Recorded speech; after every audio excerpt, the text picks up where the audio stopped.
Le 8 mai 1945, ce sont aussi les premières émeutes en Algérie qui réclament l'indépendance. Et le massacre de plusieurs milliers d'Algériens commença dans le Constantinois, à Sétif. 15 000 personnes s'étaient rassemblées pour célébrer la victoire avec, aux côtés du drapeau français, le drapeau algérien et des banderoles. Les autorités françaises demandèrent de retirer ces signes d'indépendance.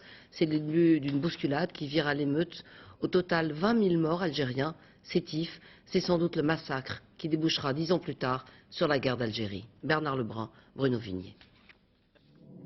Voici quelques très rares images d'archives de la répression des manifestations dans le Constantinois, diffusées aujourd'hui par la télévision algérienne.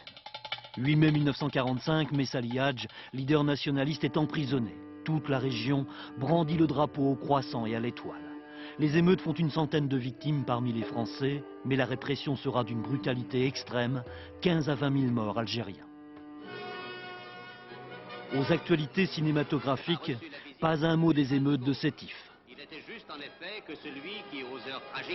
À cette époque, en France, on est très colonial. On dit encore que la France est un pays de 100 millions d'habitants avec son empire.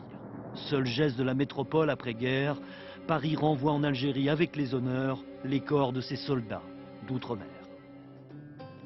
Les pionniers de l'indépendance algérienne, Messali Hadj, tout comme Ferhat Abbas, député de Sétif, ont compris. Les Algériens, malgré leur contribution à la victoire, ne seront jamais français. Alors grandit la revendication d'indépendance.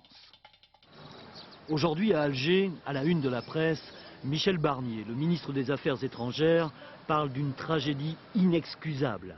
Et c'est la première fois qu'un membre du gouvernement français s'exprime ainsi à propos de Sétif.